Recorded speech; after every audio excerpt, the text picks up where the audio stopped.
Este es un video editado por el Tecnológico Universitario del Valle de Chalco para el Seminario de Educación Tecnológica del Sistema Universitario Jesuita y de la Asociación de Universidades Confiadas a la Compañía de Jesús en América Latina.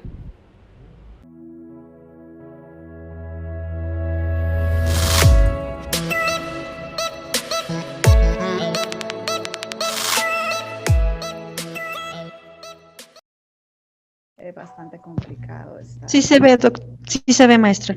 De acuerdo. Bueno, buenas tardes a todos y a todas. Es un gusto verles por estos medios, ¿verdad? Agradezco también la oportunidad y la invitación que se me hiciera a participar en este proceso. Bueno, yo voy a hablarle un poco sobre los retos y oportunidades actuales de los sistemas educativos respecto al acceso de los estudiantes a los entornos virtuales. Entonces vamos a hacer un poquito una contextualización, ¿verdad? Y esa contextualización obviamente parte de lo que todo el mundo sabe, que el mundo, ¿verdad? Desde el mes de marzo a la fecha, según los datos del Banco Mundial, más de 1.000.000, ¿verdad? 600.000 personas, niños, jóvenes, dejaron de asistir a la escuela en 161 países, siendo esto un aproximado del 80% de la población escolar. Obviamente cuando vemos estos mapas, ¿verdad? Podemos identificar cómo también la pandemia básicamente fue recorriendo todo el mundo. Y en lo que respecta a la región latinoamericana, ¿verdad? El Banco Interamericano de Desarrollo, el BID, expuso que todos los países debieron registrar cierres en todos sus sistemas escolares, a excepción de Nicaragua, que fue el único país que no cerró sus escuelas. Durante el cierre de las clases presenciales, ¿verdad? Se implementaron diversas estrategias, creo que todos sabemos, y teníamos en diversas webinars y en diversos espacios estos temas como aprendizajes a distancia, educación remota, educación online, es decir, empezamos a ver que todos estos nombres aparecían como mucho más frecuentemente. Y lo que retó a los docentes, a todo el mundo, ¿verdad? A realizar una adecuación de la metodología que ya tenían implementada y a repensar sobre las técnicas y los métodos que iban a tener que implementar, ¿verdad? Para poder llevar a cabo un proceso educativo. También empezaron a pensar en el diseño de otro tipo de recursos para cubrir la demanda del sistema educativo. Y obviamente atender pues a lo que eran los estudiantes y a la comunidad. Bueno, como otro dato interesante, ¿verdad? En toda Latinoamérica y el Caribe, pocos países registraron el uso de plataformas educativas como tales, es decir, a nivel de todo el sistema escolar. Estoy hablando en este momento de un contexto más a nivel general. Y entre estos países que implementaron, se registraron, según datos del BID, ¿verdad? Que Bahamas, Barbados, Jamaica, Trinidad y Tobago, Brasil y Uruguay implementaron sus sistemas a nivel de educación para poder implementar estas tecnologías. Bueno, el resto de países tuvo un uso, ¿verdad? De algunos otros medios y pusieron a disposición lo que fue la radio y la televisión, además de contenido digital en sus portales oficiales, ¿verdad? Es decir, todo mundo empezó a hacer un proceso de implementación de otro tipo de estrategias. Para eso también el Banco Interamericano de Desarrollo realizó un estudio que en el marco de la pandemia se han encontrado unas estrategias que han sido bastante exitosas. Entre estas tenemos unas que yo creo que sí sería interesante comentar, ¿verdad? Que, por ejemplo, habían bibliotecas con contenido digital y estos contenidos estaban dispuestos en las web institucionales de los ministerios de educación. Para esos casos, El Salvador, Guatemala, Honduras y Costa Rica tenían estos procesos. Sin embargo, hay otros países que tuvieron la experiencia de hacer llegar a todos los estudiantes contenido a través del uso de los periódicos o de la prensa. Ese fue un caso de Panamá. Y luego hay una experiencia sumamente interesante de contenidos en idiomas originarios, es decir, todas esas lenguas que son propias de ciertos colectivos dentro de algunos países. Este es el caso de Perú. Y finalmente, había también una experiencia con el caso de Chile, ¿verdad? Que sí hizo un proceso de una televisión educativa, pero muchísimo más amplia. Esto es nada más a manera de ejemplo. Pero esto nos llevó a dos retos importantes, ¿verdad? Aquí la pandemia lo que puso en evidencia, ¿verdad? Fue el tema del acceso al Internet y obviamente a los medios antes mencionados. Es decir, no todas las personas tenían posibilidades de acceder al Internet o, por ejemplo, ni a la señal de radio o señal de televisión o por lo menos a la prensa, ¿verdad? Entonces, eso también fue mucho más evidenciado en las zonas rurales, ¿verdad? Que es justamente donde hay menos acceso a este tipo de posibilidades.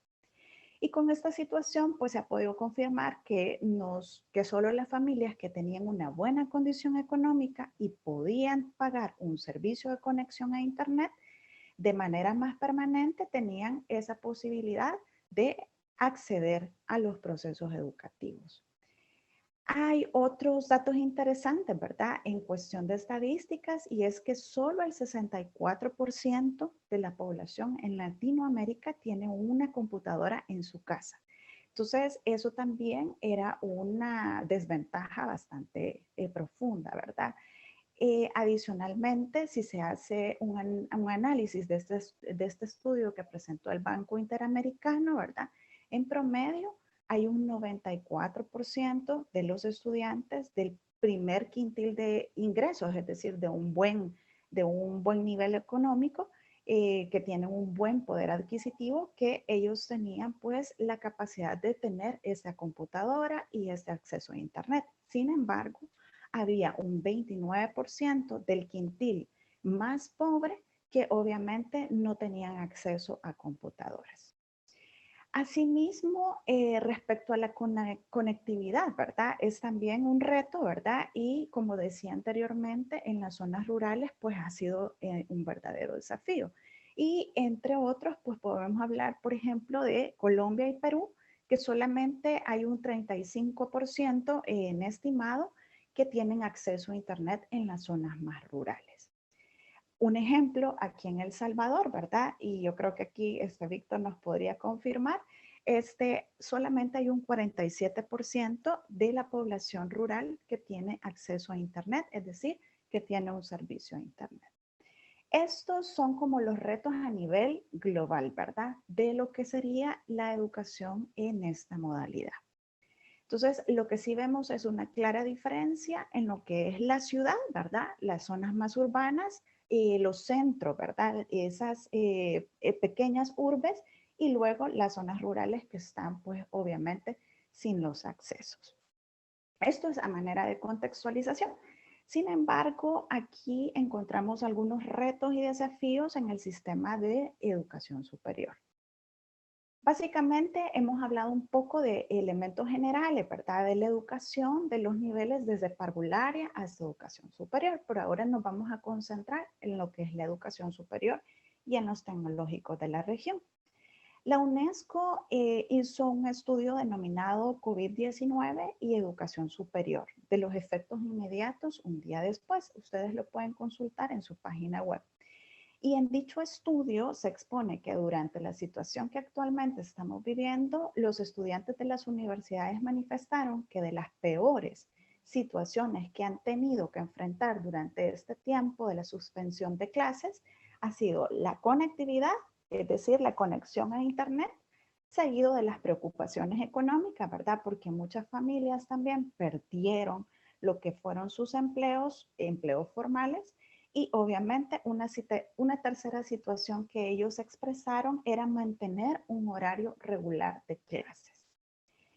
Esto es interesante porque en lo que respecta a la presencialidad, normalmente los estudiantes van a las universidades y obviamente están justamente asumiendo sus clases en un horario. Sin embargo, con esta modalidad eso ya no se pudo dar. A pesar de que existían también algunas buenas prácticas en el uso de las tecnologías en muchas universidades, la opción de estudiar de manera virtual o en línea, según cómo se denomina en sus países, estaba también supeditada a factores como el tiempo de la persona, la condición laboral, condición familiar, entre otros. Sin embargo, hay una cosa interesante que se da, ¿verdad? Que es que se tiene presente que la universidad es el aula de clases en las cuatro paredes y con un docente frente al pizarrón. Y esto también con clases totalmente magistrales en las que las personas están pues por 1 hora, 40 minutos, dependiendo de la franja horaria, escuchando al docente. Y esto de alguna manera retaba, ¿verdad? Es decir, pasamos abruptamente de estar en lo presencial a lo virtual y obviamente no podíamos concebir que las clases iban a ser distintas. Entonces, para eso también tanto esta queja se conocía, ¿verdad? Y era un reto que los docentes decían que tenían que dar sus clases en esas franjas horarias. Igual los estudiantes pensaban que no conectarse con el docente era no tener clases y la familia, que en ocasiones también estaba siendo la persona, ¿verdad? Es decir, quienes estaban pagando la educación también veían que si no se daba esta modalidad, obviamente no había una educación de calidad. Sin embargo, la pandemia llegó, ¿verdad? Todos tuvieron que acomodarse a esta modalidad de clases, en algunas ocasiones sincrónicas cuando se permitía, con materiales de lectura, con textos, con cortos o exámenes, como se llaman, ¿verdad? Y una cantidad de evaluaciones que se daban, ¿verdad? A través de todo ese tiempo que estaban conectados. Y de esta experiencia podríamos decir que hay algunos retos que obviamente siguieron persistiendo, ¿verdad? Y es la conectividad, como ya lo habíamos dicho. No todos los estudiantes tenían la capacidad de pagar un plan de navegación, ¿verdad? Y acceso a Internet permanente en sus hogares. Y en este sentido tenían que, obviamente, pagar más por servicios de plan de datos. Entonces, eso también era un verdadero desafío. Y en otros casos menos favorables, por ejemplo, cuando no se podía contratar, a veces muchos estudiantes tenían que irse a sitios, por ejemplo, iglesias que les podrían dar un apoyo para poderse conectar. Otro elemento importante era las zonas de cobertura. No todos los procesos, es más bien todos los servicios de Internet tienen cobertura en todas partes. Entonces, ese fue uno de los desafíos. Luego nos encontramos con lo que son los dispositivos adecuados. De alguna manera podríamos encontrar, ¿verdad?, que muchos estudiantes no tenían una computadora adecuada. Y esta también tenía que ser compartida con sus hermanos y en ocasiones con los padres cuando estos tenían que hacer el famoso teletrabajo. En este sentido, si habían más hermanos, también esta era una dificultad cuando las franjas horarias chocaban. Entonces, eso también representó un verdadero desafío. Y en algunos momentos, pues prestar un dispositivo para poderse conectar, ¿verdad? Y no vamos muy lejos. Estamos hablando de la zona rural, pero también en la zona urbana esto se identificó como uno de los factores que representaban un desafío. Luego, otro desafío fue el dominio en el uso de las tecnologías. Docentes y estudiantes pasaron de un trabajo, un aprendizaje maquiados a un aprendizaje que yo denominaba una inmersión salvaje. Es decir, en algunos momentos se contaba con apoyo y en otros no. Primero, en el uso de las herramientas, ¿verdad? Segundo, en el manejo de las mismas. Y tercero, el famoso paso que podría ser el dominio de las herramientas tecnológicas, que son los que apoyan los procesos educativos. Si bien es cierto, muchos estudiantes tenían el manejo de herramientas básicas, ¿verdad?, para interactuar en redes sociales, las plataformas educativas también fueron un verdadero reto, porque para empezar encontraban entornos diversos.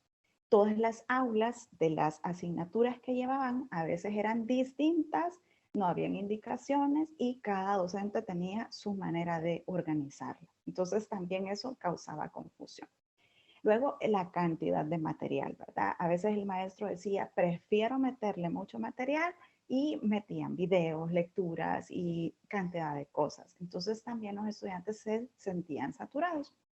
Y luego otro factor que creo que a todo mundo le pasó, porque he estado platicando con varios compañeros de otras universidades, y fue el funcionamiento deficiente de las plataformas en un momento. A veces se caían y todo el mundo entraba en shock, ¿verdad? En pánico. Y eso realmente era complicado. Entonces, una de las cuestiones también que se podría decir que cuando los docentes veían que esto pasaba, entonces lo que pedían era conectarse sincrónicamente para poder hacer ese enlace con los estudiantes. Y esto no siempre era posible por los elementos que anteriormente he mencionado. Luego de esto tenemos la modalidad de clases. Un reto que se vio bastante presente, ¿verdad? Fue que muchos de los estudiantes vieron el giro de lo presencial en el aula de clases a lo presencial a través de una conexión en simultáneo con el profesor, es decir, esa conexión sincrónica, la cual a veces era casi que de la misma duración o más de lo que la clase regular estaría siendo desarrollada. Entonces eso también agravó lo que fue el pago de internet, no todo el mundo se podía conectar y esto realmente era complicado, ¿verdad? Y a esto habría que sumarle las condiciones del entorno en las casas en cuanto a los sitios que no son adecuados, al ruido ambiente y que todos creo que hemos pasado por eso, ¿verdad? Que está ese ruido ambiente del hogar, que es lo lógico, ¿verdad? Y que estaba permeando en las conexiones. Entonces, en ese sentido, no había una posibilidad de hacer una interacción, ¿verdad? Tanto docente-estudiante, estudiante-estudiante, ¿verdad? Hacer como eso de conectar y preguntar qué pasó, igual del estudiante hacia el docente. Entonces, también ese fue un desafío que se pudo evidenciar. Y otro desafío en función de la modalidad de la clase ha sido que los docentes, ¿verdad? Se quejaban también de que los estudiantes obviamente solamente se conectaban, como no podían verlos por la cámara, entonces obviamente ellos veían que solamente conectaban, pero no había interacción. Entonces había una queja también de los docentes en función de que no lograban saber si ellos realmente estaban en la clase o simplemente lo hacían como para ver la asistencia. Pero por otro lado, también los estudiantes se quejaban de la monotonía de las clases, ¿verdad? Que el docente solamente lo que hacía era conectarse y pasar las diapositivas, es decir, hablar, hablar, hablar y sin provocar interacción. Entonces, eso también fue como aumentando, ¿verdad? A medida de que se iba pasando cada vez las semanas y los meses. Pero respecto a la interacción hay otro elemento. No todos los dispositivos con los que los estudiantes estaban conectados permitían saltar, ¿verdad? De lo que era la plataforma a, por ejemplo, hacer otra interacción en otras herramientas. Era más complicado y, por ejemplo, si el dispositivo era de una gama baja, difícilmente se podía hacer ese proceso. Luego, en función de otro desafío, eran las estrategias de autorregulación. Muchos de los estudiantes no han desarrollado procesos de autorregularse, ¿verdad? Es decir, no tenían uso de estas estrategias de autorregulación.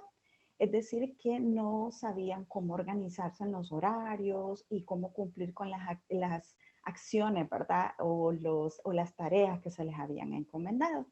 Entonces, de alguna manera, los docentes no consideran que estar pendientes de los estudiantes fuera también trabajo de ellos, porque están obviamente como adultos en una educación superior. Sin embargo, cuando el docente tomaba distancias en la comunicación, esto hacía que los estudiantes no cayeran en la cuenta que tenían que, obviamente, ir cumpliendo. Y así fue como también ellos encontraron como otro punto que el docente hacía como un atiborramiento, ¿verdad? De información a través de diversidad de recursos. Entonces, eso tampoco era como que les ayudara hacer su proceso de autorregulación. Entonces también fue otro de los desafíos que se han encontrado. Hay otro elemento que los docentes han estado expresando, ¿verdad? Yo creo que todos los que estamos aquí hemos estado en esta misma situación. Y un desafío adicional es la demanda de tiempo en la planificación y la elaboración de los recursos. O sea, los docentes han manifestado que estar planificando, estar haciendo los recursos ha tomado mucho más tiempo.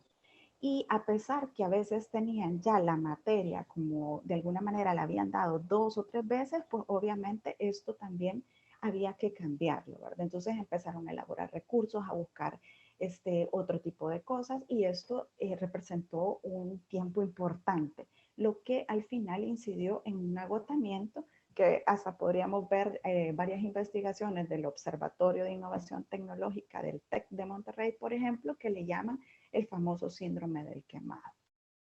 Entonces, de alguna manera, esto también ha sido como complejo, ¿verdad? Y ya no se diga en la evaluación, que en la evaluación también ha tomado tiempo, porque al principio no consideraron, por ejemplo, evaluar con exámenes en línea. Sin embargo, la evaluación de trabajos para grupos numerosos pues representaba un tiempo importante.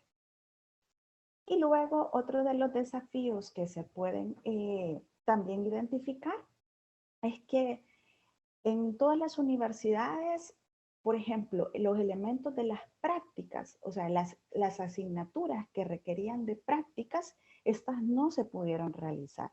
Obviamente porque lo que era todos los laboratorios o, por ejemplo, esos equipos que están dentro de las universidades no se podían utilizar. Entonces, estas prácticas han tenido que ser pospuestas y tampoco se ha podido evaluar estas competencias.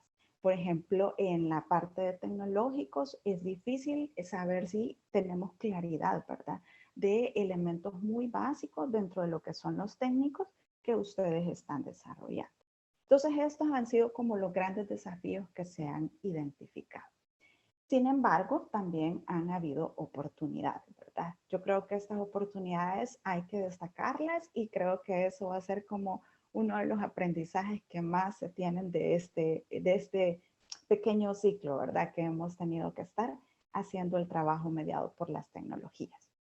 Bueno, básicamente sí ha habido un alza en las mejoras de las competencias informacionales, ¿verdad?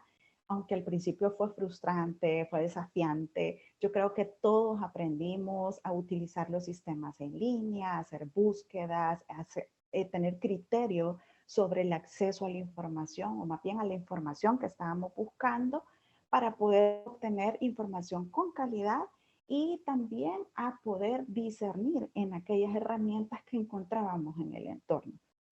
Como al principio todo el mundo decía, use esto, use lo otro, entonces de alguna manera ya uno empezaba a decir, bueno, esto todavía no me puede funcionar porque mi objetivo de aprendizaje es este. Entonces hubo una mejora en las competencias informacionales.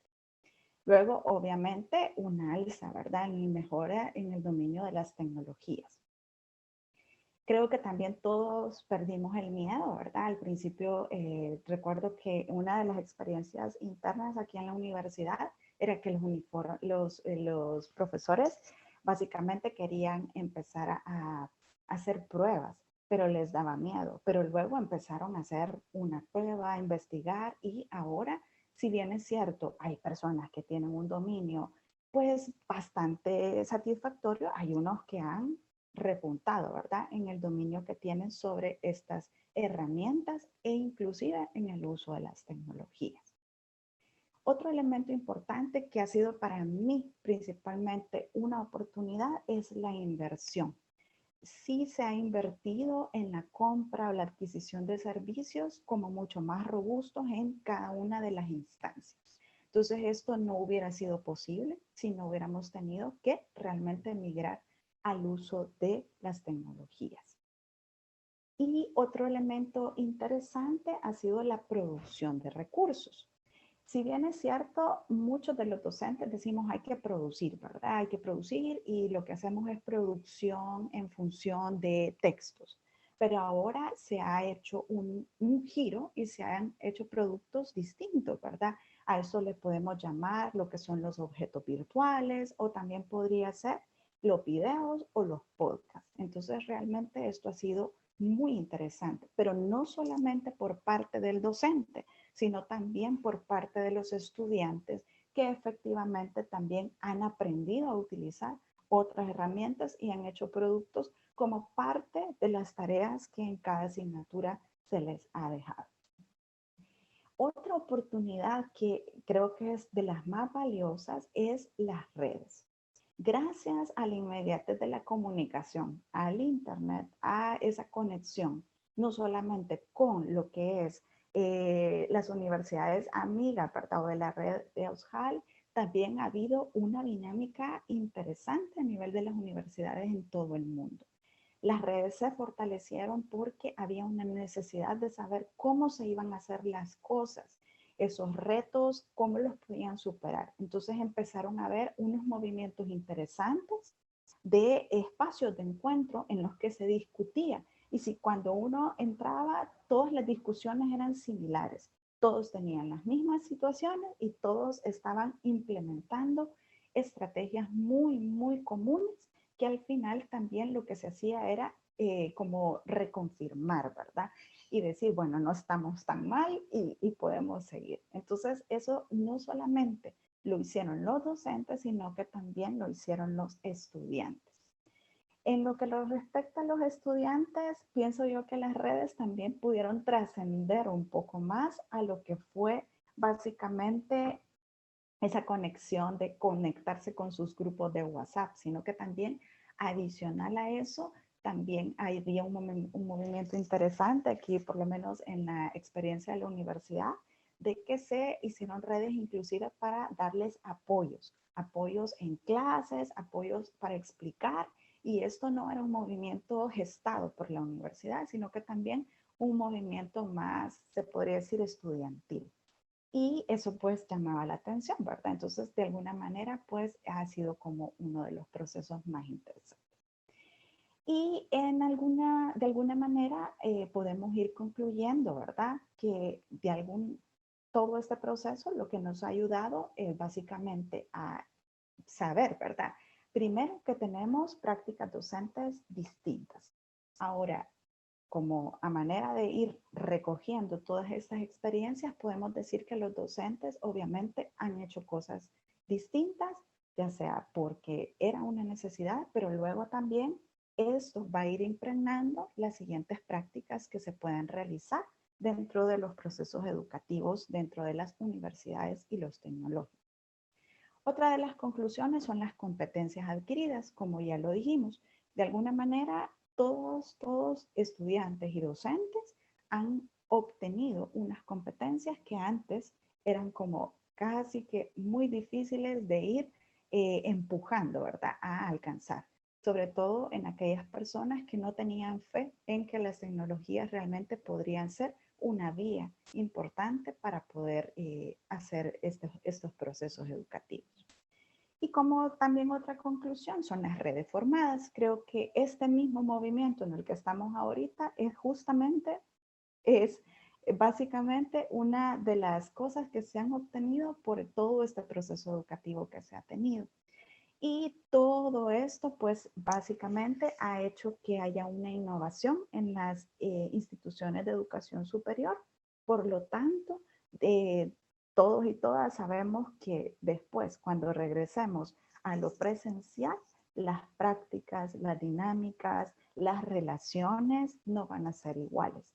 Y no solamente visto desde esto de que va a ser distinto porque tenemos que hacerlo de manera distinta, no, sino porque esta experiencia nos ha llevado a recoger más aprendizajes que retos inconclusos. Entonces, yo con esto terminaría, ¿verdad?, mi participación y animaría también, pues, a continuar haciendo innovación.